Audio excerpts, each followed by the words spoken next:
Hello, you wonderful people, and welcome to another episode of Super-Fanta-Fi. This being a show where I talk about TV shows of the supernatural, fantasy, and or science fictional genre. For today's episode, I'm going to talk about the latest episode of Let the Right One In. A lot of really interesting things went down in this episode, so let's break it down.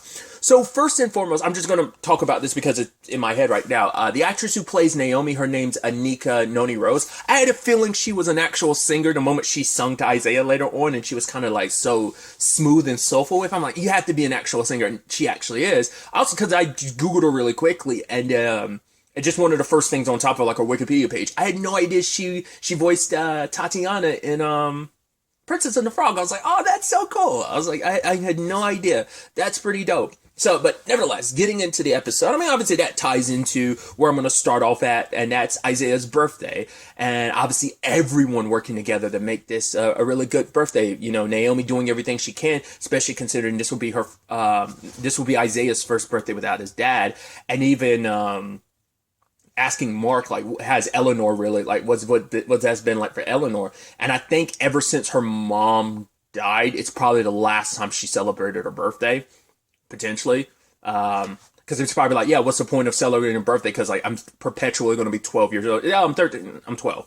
Oh, I'm 14. I'm 12. You know. Oh, I'm 22. I'm 12. You know. So it's probably like no point for her. So it's just a constant reminder. In fact, that like her birthday is probably roughly around the same time her mom probably died. So that's probably why they probably even more so don't want, because they avoided that question like the plague. Well, at least Mark did. He's just like, it wasn't a good death. And because my initial thought was, but it made me think maybe that wasn't the case. I thought Eleanor might have killed her mom or something like that. But Eleanor said like, oh, I've never killed anyone before. To be fair, in retrospect, I'm like, well, she could have easily been lying. She could have just made Isaiah think. I mean, her mom could be, or it could be a thing of like either she was sick, or maybe Mark killed her just to make sure Eleanor could get some food. Cause maybe it wasn't even just Mark's decision. Maybe his wife decided. It was kind of a, like, if one of us has to be one of us has to make a pledge to sacrifice the other if it comes down to that. Like, that could have been something between Mark and his wife that maybe even,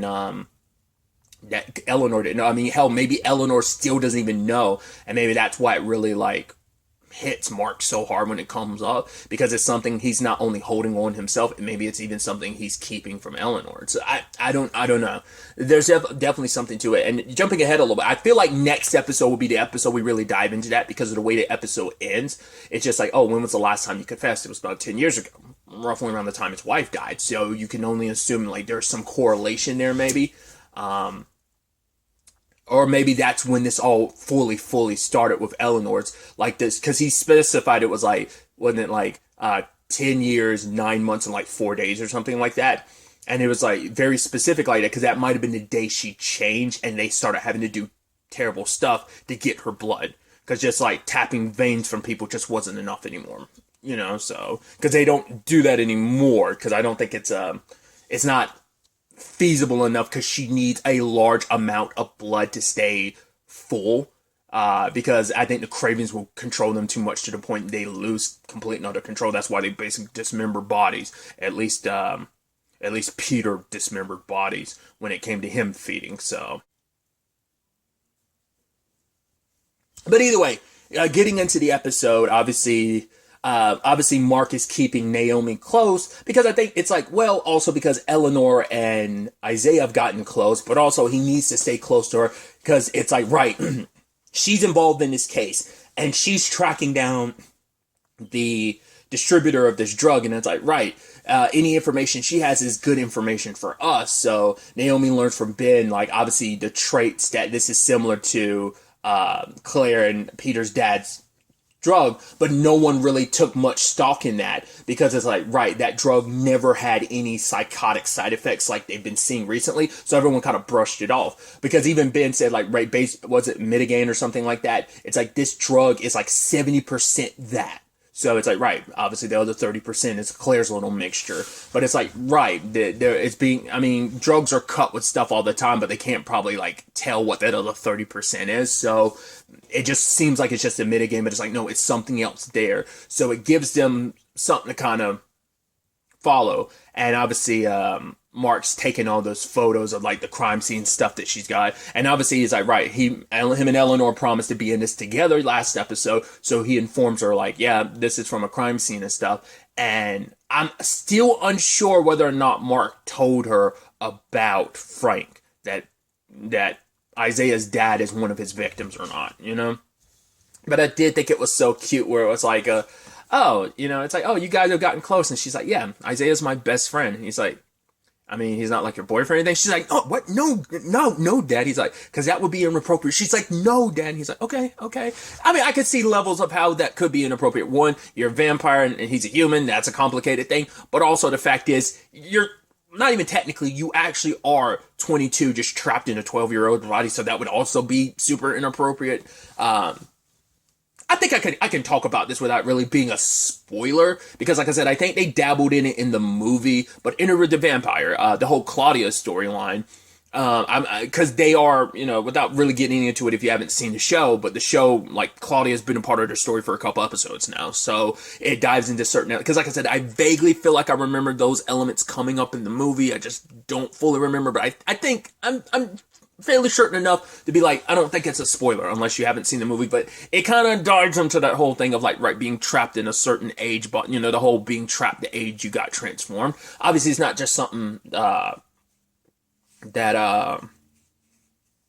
obviously Peter's the same way. He's trapped as a 15-year-old. He feels better about being trapped as a 15-year-old more so than Eleanor being trapped as a 12-year-old. Even if she was older, she probably still have the same issues. It's like, because Peter's looking at him like, oh man, being young forever, that's cool. Like, getting old, oh, gross. Like, Eleanor's like, no, I want to be human. I don't want to be this monster. Like, Peter doesn't like the drinking blood aspect of it, but he likes all the other benefits of it. Well, and not being able to go into sunlight, but Eleanor just hates everything about it. You know, she doesn't, you know, she just wants to be cured, and he wants to be cured too. But it's like, I think it's such a neat parallel bounce between those two stories this episode, but also like those two perspectives on the vampirism situation, you know?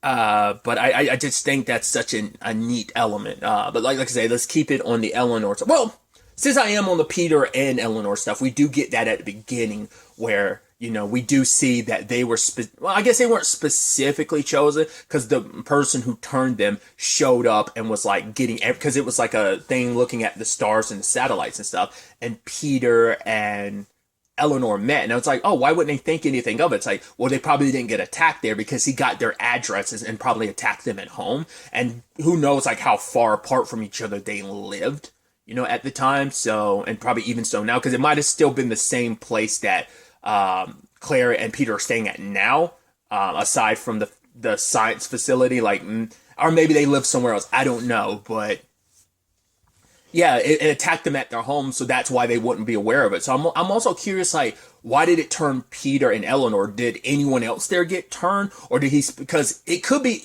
because this is where we kind of get into that territory, he could be a predator. Like, I mean, like, not even just a vampire predator, a child predator, and he chose him specifically because it did seem like he specifically ripped out other pages and may have kept their addresses in particular, you know? So that's why I feel like, because they probably were the youngest ones there, so that's why it would make sense why he potentially targeted them, but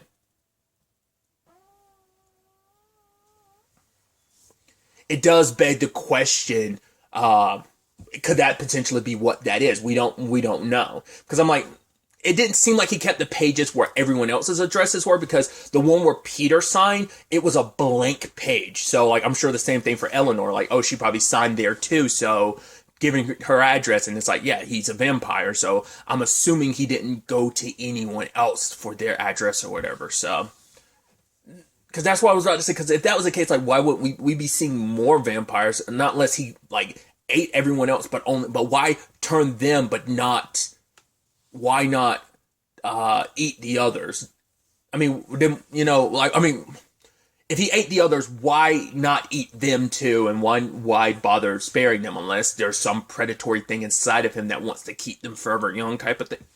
You know? Because we also don't know if there's kind of a bond between, whether there's kind of a sire bond in this like there is other vampire material. They haven't really deep dived into this. And I don't know if the original material ever did too, because I don't...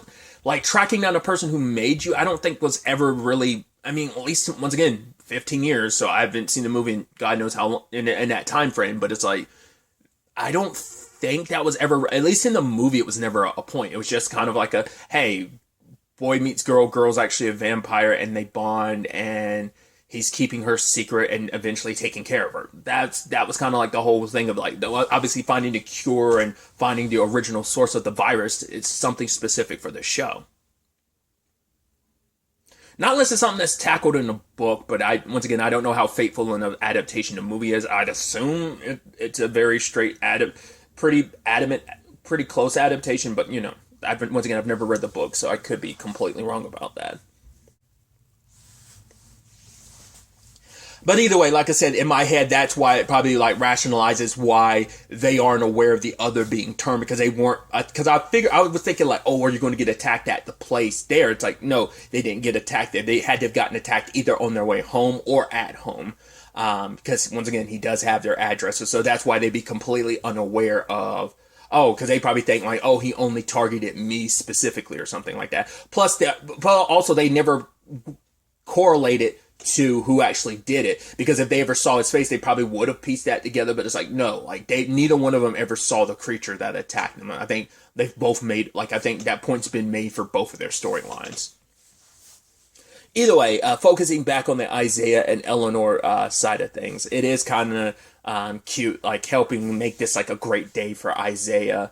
And his mom tried to get him a cake, but she specifically told him again and again how to spell his name, and they still spelled it wrong. So Mark wanted to do something nice for them, and because also like I think it's because he likes Naomi. He also understands like what it's like to raise like being a single parent, but it's also the think of like I kind of called you to be raising your child as a single parent, so I think he feels a little indebted to them. It's like I want to do this also because it's so important to Eleanor, like how close they've become and how much this friendship means to her. It's the only friend she's had in so long, so he's happy about that. And especially for Eleanor, she wants to make this perfect because a birthday party is supposed to be where all your friends show up, and Isaiah like only has her. So he makes a cake, and honestly that he was like, yeah, and specifically for Isaiah, and I'm sure Eleanor played a role in like, yeah, making it a magic trick that like, yeah, you pour the hot chocolate on it and boom, the casing opens up. I'm sure the casing was made out of actual chocolate, plus the cake itself was probably chocolate too. But either way, I was like, that was actually pretty dope. And obviously it means a lot from Isaiah because he loves magic. And I was like, that's actually a really dope cake. I thought that was like a really dope and beautiful presentation. And as a chef, of course, he could give said presentation like that. And it means a lot too that him and Eleanor were able to work together on it too. So it meant that much more. So... And obviously they went to that fair together and stuff. And obviously it brought up a lot of memories for both Eleanor and Mark. Because we learned from Eleanor that the last time she was there was with her mom and her dad. And I'm sure like the same thing was happening to Mark, especially with Naomi asking about his wife and stuff. And he's just like, yeah, I don't like thinking about it. It wasn't a good death. But I love the whole thing of like, just lean back and you hear that? It's the ocean. And he's like... and she's trying to do it too, and the guy's like, hey, fuck you, or something like that. And I'm like, I couldn't help but laugh too, because I'm like, it completely shattered the mood that he was trying to set of like, yeah, like, listen to the calm ocean waves and stuff. I thought that was so dope. I also thought it was super cute, because I thought this was going to happen, and I figured, like, Mark would be against it. Eleanor getting the Oji-san for Isaiah, but it's like Mark couldn't do it. But it's also like the point is like, yeah, those carnival games and fair games are, the whole point is it's generally accepted that those are super rigged. So yeah, Mark couldn't do it, but then it's like Eleanor and Isaiah snuck back around. It's like, no, he's not, it's not for me, it's for her. And she like does her thing, and it's like, of course she's going to get the prize, but also made sure not to let their dad or mom know about that. I thought that was really sweet. And I love later on Naomi's shooting, and then the last can doesn't, but she's like, I hit it. And the guy's like, no, it's okay, you get another round for free. She's like, no, lift up the can. No, lift up the can. I'm like, yeah, because that was some old bullshit. She directly hit that shit. She was sniping it, boom, boom, boom, and then the fifth can just literally didn't nudge. She's like, I hit it. Lift the can up. He's like, no, you get a. It's like, no, no, no. You don't want to lift the can up because that shit's weighted. You bastard. I love it. I love that. It was so good. Nevertheless, it was a fun birthday, and it meant a lot. And I thought that was just super dope. I also thought it was really sweet that they're on the Ferris wheel together. And, it's like, right, she misses her mom, he misses his dad, and them holding hands. Because it's like, because he wants to know when her birthday is. And she's like, it doesn't matter. He said, because she doesn't really celebrate it. And it's like, yeah, but he's like, oh, man, we got to wait all the way to October for your birthday.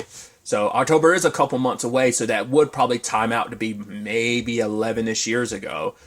Because it was like, because that could be like, because once again, 10 months, 10 years, 9 months or something like that is what he said. So that could correlate to an October situation with whatever it is the last time he confessed or whatever, right?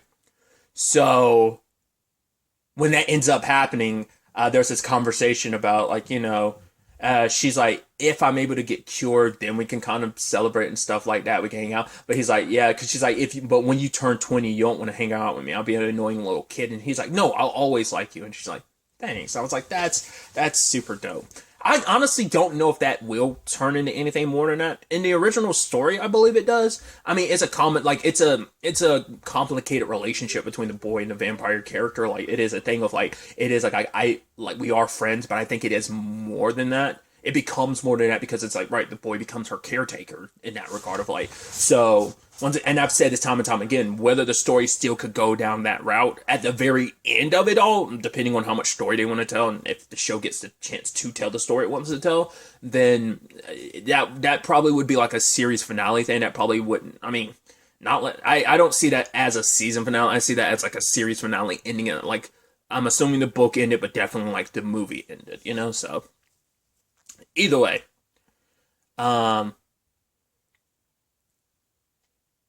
what caught me by surprise was like the Mark and Naomi situation, because it was the moment she was singing it really hit him, because I wonder, like, did Eleanor's mom used to sing or something like that, because it really, like, hearing her sing really touched him, and she was like, right, whatever you're dealing with, you can talk to me about it. And he kisses her, and they're both almost like and he just walks away. He's like, yeah, I need a breath of fresh air, because I guess it's just like, it might just be that was his reaction, because because if he didn't do that, he would have spilled the beans, because he's feeling so guilty. It's like, right, I took Isaiah's father from him, and obviously you're concerned about this, and that kind of gets you to back off a little, to kind of catch you off. I don't know. It's just, I think it's just, he was almost like, I can't believe I did that, because he probably hasn't been with anyone since Eleanor's mom died, and being around her and see how much she loves her son, and then just maybe Naomi reminds him a lot of Eleanor's mom in that regard. I mean, just who, because he even said, like, right, Eleanor's mom was the more responsible one, she was the one that kind of had it, kind of nailed down when he kind of didn't, because even he's like, yeah, like, he never felt like he became an adult, not even when Eleanor was born. It wasn't until he had to kind of fully take over after she was gone is when he felt like, I finally kind of grew into an adult. So I don't know, that's definitely going to be interesting and awkward going forward, but I thought it was sweet when it's like, oh, like, Isaiah was like, oh yeah, sneak back in when everyone's sleeping. It's like, hey, it's like, oh, you made me a little bed. And he's like, no, that's for me. Like, you get the actual bed. She's like, no, that's dumb. She's like, why don't we stay in it together? And I'm like, oh boy. And there is that conversation of, he was like, oh, have you ever heard of cuffing? I'm like, cuffing? I've never heard that terminology before. I'm like, is that I know, is that one of them, dag-nabbit, Zomer terms? It's like, I don't know what that is. I mean, it might actually be like even a millennial term. I've just never heard cuffing. The concept makes sense. It's like, basically, like, hey, you want to bind together. It's like being literally cuffed together, which obviously there's iterations of that. Like, isn't it specifically Japanese, the whole red string binding people together around your pinkies? It's the same thing as pinky promise, pinky swear, but also like in a more metaphorical, like we're bound together forever. So like I said, being cuffed, but also like I said, like I believe the red string thing is Japanese, but might not be. I feel like I associate that with Japanese, but it might not be. But it's like, yeah, just we're forever bound together by this invisible red thread. It's kind of the whole point of it, right? So I was like, oh, I thought that was actually super cute. But it's like, yeah, my real birthday wish wasn't for my mom to sing. It was for for you to get cured. I figured that probably would be. And he's like, and if you can't, that I'd become a vampire like you. And she's like, no. He's like, yeah. Because for him, it's like, if I become like you, that way we can stay together forever. But she's like, no, don't take it back. She's like, you don't mean that. Because she would never wish this upon another person. It's like, what it means to live an isolated life like that. Yeah, we might have this together, but it's like, I don't want you to have to suffer through drinking people's blood, being an outsider, having no one else, you know? But I'm sure for Isaiah, he's at a young age like that where it's like, but what else do I have in life besides you and my mom? Like, he doesn't have any other friends, so being with Eleanor forever means a lot to him, you know? It's kind of the only relationship he has, so it makes sense from his perspective why, like, that seems so tempting. But having lived this for 10 years, Eleanor knows, like, no, it's not all sunshine and rainbow. In fact, it's a curse, you know? So I thought that was beautifully done. And obviously, you know, ending it off with Mark going to a church to confess. And that's why, I think I talked about it earlier, I think that's why the next episode is going to be all about either about, like, maybe Eleanor getting attacked and transformed and, like, everything leading up to her and ending with her mom's death, or maybe it's only going to be part of the episode that we bounce back and forth between past and present. But I could definitely see it being a full episode thing. We'll see, because we've gotten little bits and pieces here and there over the course of the show so far. But I'm curious, like, how much of the episode it'd be. I'd be totally fine if it was the entire episode, but I could also see them only making part of the episode bounce back and forth. But we'll see ultimately how they did it. Maybe like the preview gave better acknowledgement of how that plays out. Once again, I don't really watch the previews. I avoid them like to play because I want to go into each episode knowing as little as possible, you know? So, once again, that's not just applicable to this show. I kind of apply that same principle to every show, unless I absolutely need to, because I know a show is going to go on a break and I need to know when it's coming back ahead of time. Either way, tangents and all that aside. Moving into the other side of the episode, Claire is in the process of, like, cutting open one of the, was it Daisy, one of the chimpanzees, noggins, and she opens up because she's isolated a part of the brain where the virus interacts, and it's specifically the gene that makes them not age, which Peter has an issue with that. He's like, all right, how about the one that makes it so I can't walk out in the sun or drinking blood? You had to get rid of the one cool one. But for her, it's like, you douchebag, do you not realize how much I've sacrificed for you? Which Peter already felt guilty enough, like from the beginning, he felt like he ruined Claire's life, like he kind of already ruined their dad's. He's like, he didn't want that to happen to Claire, so her throwing that in his face now, that's just because, yes, she is super aware, because I was like, are you aware of what's happening? And it's like, no, she keeps up notifications. She knows that there are more, like, brutal murders and stuff because of her drug, so that's weighing deeper on her conscience and stuff like that. It'd be one thing if it's like hey, we're bringing in a person here and there to for Peter to drain, that's one thing. But when it's like, no, you're even more actively a part of even more death, you know? And it's weighing on her, which even when Matthew talks to Peter later, it's like, yeah, but I love you, bud, but you gotta admit, even you can be a dick sometimes, because it's like, ease up on your sister hasn't had much sleep, she's doing everything she can. And even Matthew's like, no, your brother should, like, kiss the ground that you walk on, considering all that you're doing for him. And he's even saying, like, yeah, you should take a day off. And she's like, tomorrow's Peter, she's like, that's Peter's feeding day, isn't it? And he was kind of like, yeah, you don't need to see that. But she's like, why pretend? I've already sold my soul, so why pretend even more like I'm not helping with the death and destruction that's going on? But, ultimately, they end up finding out her work is proving successful, because in that moment, Daisy it's like, oh, because I was like, wait, Daisy's bleeding, Mom, where did blood come from? And although the chimpanzees are losing their mind about it, which is even weird, because she's like grabbing the blood and like swiping it across her mouth, and you're like, and then Claire is happy because it's proving that that was Daisy having her period, so she's getting older, which in the long run, this could benefit both, obviously, Peter and Eleanor, because that means she may still be a vampire. Could that be interesting if that's their way around it, like curing a part of the vampirism? Because at least if you start with the aging thing, that way you could also get around, like, the kids actually getting older. You could actually, like, lean into that, be like, no, the aging process has been reversed, but the other stuff, the other aspects of vampirism are still active. So the show continues for a while. It's like, and our actors are getting older, but we can handle that because there's a part of that's gotten that aspect of it's been cured. It also depends on, I could definitely see maybe by the end of this season, maybe Claire and Mark meeting each other, finding out about each other, and it becomes a unified thing of let's work together. Especially that conversation that Matthew had with Claire. Because it was the whole thing of Claire's like, oh, all of a sudden Peter's nicer to me. Because, you know, they had a talk where Matthew was like, yeah, what's the first thing you're going to do when you get cured?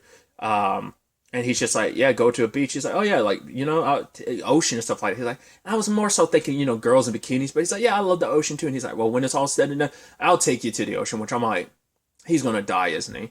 I think Matthew's going to die in some shape or form, whether or not Mark kills him and takes the blood to feed Eleanor, or just something's going to go sideways. But I'm assuming if they ever meet up, Mark might fill that Matthew void. He could fill that void to some extent.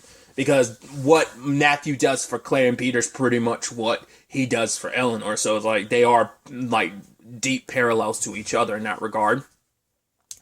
But Matthew had talked to Claire about, you know, because for Claire, it's like, all right, I get it. He's trying to treat me nice because you probably set that. And she's like, I appreciate that, but I shouldn't feel good. I want to feel bad for everything that I've done. But Matthew talks about his time, you know, in the military. He's like, right, I was sent over there, told that these people who have nothing are the enemy, that they're going to use women and children as like shields and bombs. And it's like, yeah, it's a different thing when you actually see it. He's like, when you're actually going through hell, and when you do, there's two things you need: an exit strategy and someone to kind of go through that darkness with. So he's like, no matter what it is that you're dealing with, Claire, you have me by your side. You're not in this alone. And she closes the door, so I'm assuming they got to some hanky panky. I don't know. I love just kind of like I don't know, because I think it's funny like using every other term, but like I don't know, because my typical thing is like, yeah, they banged it out, you know. So whether that becomes something intimate, or is it just kind of like well, I mean, it's always intimate, but whether it's just like more than that, or whether it's just like it's just kind of a release that she needed. So. But at the end, they captured a guy because Claire's deciding, like, right, she can only learn so much from a chimpanzee's brain, so they have to move on to human subjects, but she's not going to crack open her brother's skull. It's like, what she's going to do is get him to turn someone. Because I was curious, like, what the turning process is like in this. I mean, they are treating it very science fictionally, like, from a virus standpoint, very much like, because Van Helsing's like the only other thing I've ever really watched where they because if you've never seen specifically the Van Helsing TV show, I reference it all the time. Vampirism in that's treated like zombieism. It's like you get bit, you turn like a zombie. It's not like a whole lengthy process like most vampirism things, whether it's Let the Right One In, Reginald the Vampire. I specifically reference those because they're the ones I'm currently watching, or even like the Vampire Diaries. Like in that, how you become a vampire is you die with vampiric blood in your body, and the same thing could still technically, I guess, apply here, where it's like, oh, you died while this was in your body, but it seems like it's just like no, it's just straight up like a virus thing, more closer to Van Helsing of like you just automatically like you're already transformed. It completely erodes everything that is you. So they needed that's why they moved his eating like this up a schedule, like ahead of his normal eating schedule, because we can't take the chance you'll rip this person apart. We need a test subject. So, and it needs to be someone that Claire doesn't have an attachment to. That's why it's like, right, I would never do anything to hurt my brother. So we need a test subject. Turn him so everything we need to do, we can experiment on him directly. So, and Peter kind of, you can tell he's hesitant about it, but he kind of goes like, right, this is kind of like, we got to do whatever we got to do to like find this cure. So. Some very, very, very interesting developments all around. It's definitely going to be interesting to ultimately see where all this ends up taking us going forward into the next episode. But really, that's all I want to talk about. Till the next time we meet, be happy, be safe, live life to the fullest, and enjoy it. Good day, and goodbye.